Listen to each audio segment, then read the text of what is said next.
a stand, take a stand. Everybody, we'll walk this road together through the storm. I've got David DeGraw standing by in New York for a special exclusive interview. He is the author of The Economic Elite versus the People of the United States. What would you do if the government told you that you had to pay an additional 20% of your salary in taxes, and at the same time the cost of basic necessities like food and gas were going to dramatically rise? And how would you react if on top of taking an additional 20% of your salary in taxes, they decided that they were going to take 20% of all the money that you have saved in the bank? That would be pretty upsetting, right? Well, that's what just happened. Yes, America, we just got robbed. Except this tax is not coming from the government. It's coming from a group of unelected bankers, the Federal Reserve. Now, don't be confused by the name federal in the title Federal Reserve, because they're not part of the government. They are a group of Wall Street interests. This is, plain and simple, taxation without representation. 20% of the money that you make and 20% of the money that you have was just stolen from you and your family and handed over to Wall Street yet again. Meanwhile, the cost of basic necessities like food and gas have just begun what will be a drastic rise in price. Now, many of you are probably confused as to what I'm talking about, and you probably never heard of any tax increase coming. Okay, that's because they're not calling it a tax increase, because if they did that, people might actually care enough to do something about it. So the Federal Reserve has come up with a backdoor bailout, a hidden tax, which they are calling quantitative easing. It's basically a nice sounding way to screw the American public yet again. They're calling this program QE2 because they already stole 10% of our money last year with QE1. They got away with it then, and they're trying to get away with it again now. And they've made it clear that they're going to keep stealing our money until somebody actually stops them. So QE2 is going to grow, and we're going to get QE3, QE4, until somebody stops them. They come up with all these deceptive sounding schemes and try to confuse you with jargon like quantitative easing, so you don't understand what's happening. So let me break it down for you. This is how the racket works. The Federal Reserve controls our money supply, and right now they're going to start a money printing spree. That's what quantitative easing is. It's printing up new money.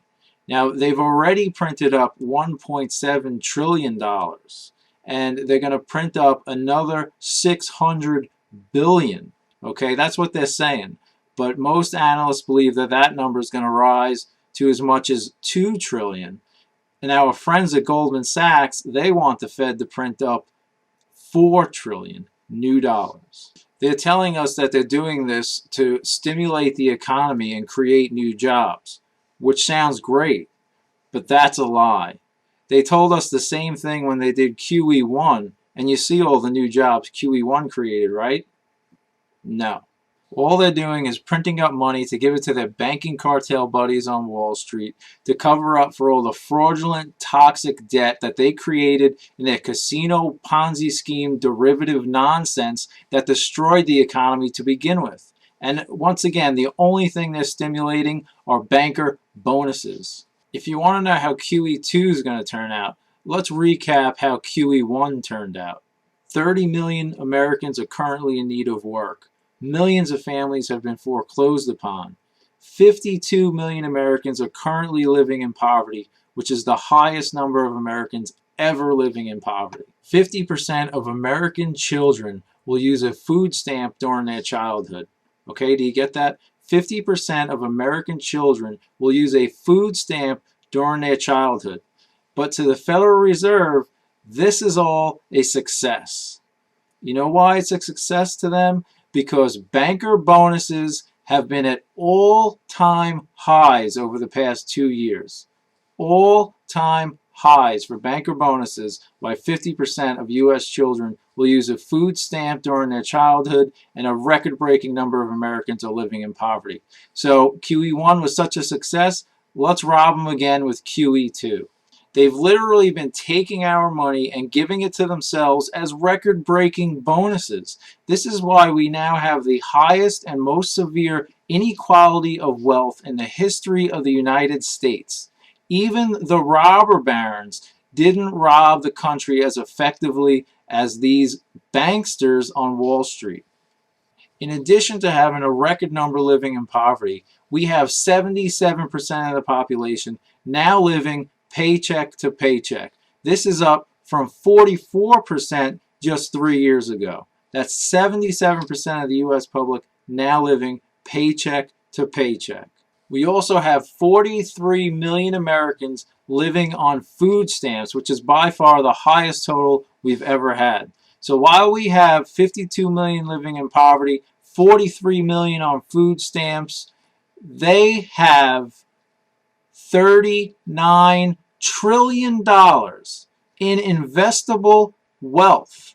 Okay? 1/10 of 1% of the population has $39 trillion in investable wealth. And that's not even counting the money they have hidden in offshore accounts. So we have 1/10 of 1% of the population sitting on 39 trillion in investable wealth, not counting what they have hidden in offshore accounts. Meanwhile, record-breaking number in poverty, record-breaking numbers on food stamps, and of course, record-breaking bonuses on Wall Street. I mean, this is purely insane.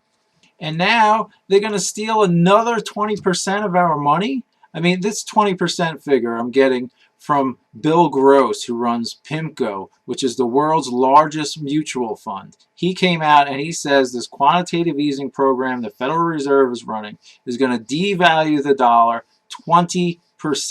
I mean, people are saying it might even be devalued more. And this is over a very short time frame. The looting that is happening of the U.S. economy is unprecedented in American history. And we are only just beginning to see the effects of this looting. Most Americans only have a vague understanding of the collapse that we have been set up for. If you think the past 2 years were bad, and obviously they were, after analyzing current economic and political policies, I can assure you that the next 2 years are going to be worse than the previous 2 years. Millions more will be added to these poverty and unemployment totals. As this prolonged crisis continues, social safety net programs like food stamps and unemployment benefits, the social safety nets that have held our society together, are going to break down. Cuts to these vital social programs are going to be severe across the board. Draconian measures are being rolled out in state after state across the country. When food stamp programs are cut, meanwhile at the same time food prices are going to dramatically increase, what do you think is going to happen to the 52 million Americans who are living in poverty? If we stay on the path we are on, riots and social upheaval are coming. The media-created bubble of reality that we have all been comfortably living inside of for years now is about to burst. We need to prepare ourselves for this. Now let me ask you a question. During this past midterm election, did you hear the word QE2 at all during the campaign, the debate? During all those annoying, endless campaign ads that were wall-to-wall on TV, did you hear the words quantitative easing even once? Let me explain why you didn't. It's because corporations and undisclosed interests can now spend unlimited amounts of money on political campaigns. If you want to be elected in this country, the only way to do it is to bow down to the bankers so they will fund your campaigns. If you're not their puppet and you don't bow to the bankers, they will fund your competitor and dump endless amounts of money in their campaign to defeat you. That's how the system is rigged against us. Leaders of both parties, Republicans and Democrats, have both been bought off, and 99% of the U.S. population no longer has any political representation.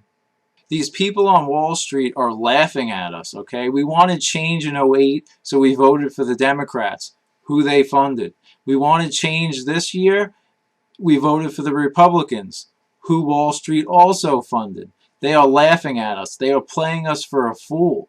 To put it bluntly, they think we're all stupid and passive. And so far, they've been right.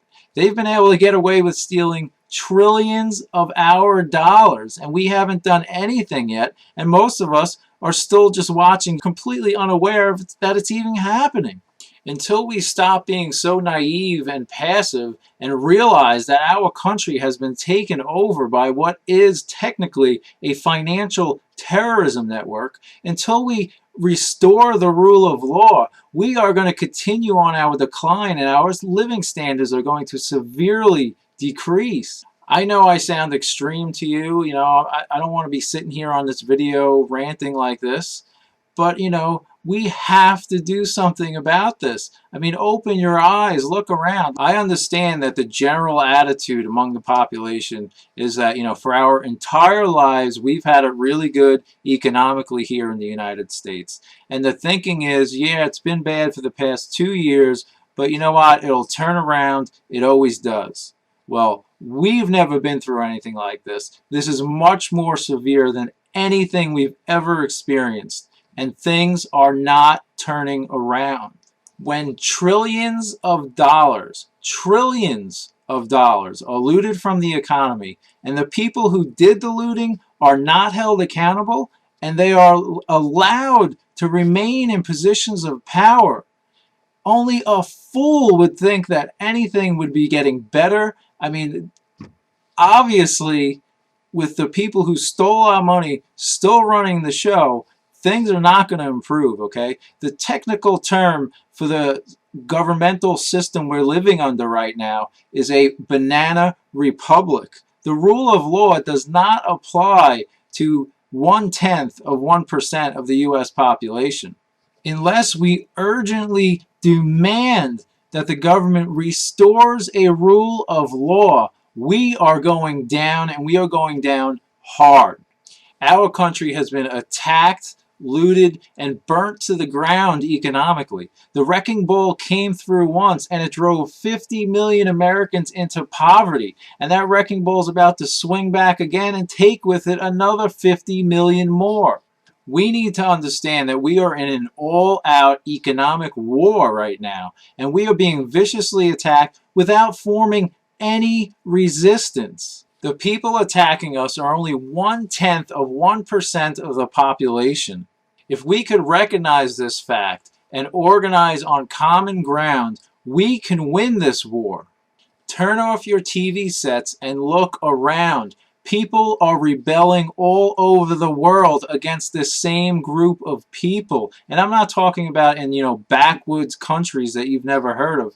Look throughout Europe. People are storming their government buildings. They're storming departments of finance. They are not going to take this because they actually have an understanding of what is happening to them, as opposed to us in the United States who have no understanding because, television media doesn't tell them anything about it, doesn't tell us anything about it.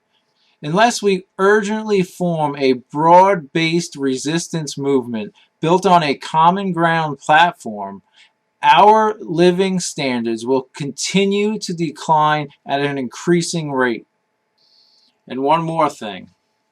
If anyone tells you that I don't know what I'm talking about, if any media personality, I don't care if it's the Treasury Secretary of the United States, Tim Geithner, Ben Bernanke, the Chairman of the Federal Reserve, if they tell you that I don't know what I'm talking about, let's have a debate. Let's have a debate on national television. Let's have a debate in front of the world, okay? Because if you guys think you're going to keep robbing the American public, you're not going to get away with it. You're just not. I'm not afraid to take a stand, Everybody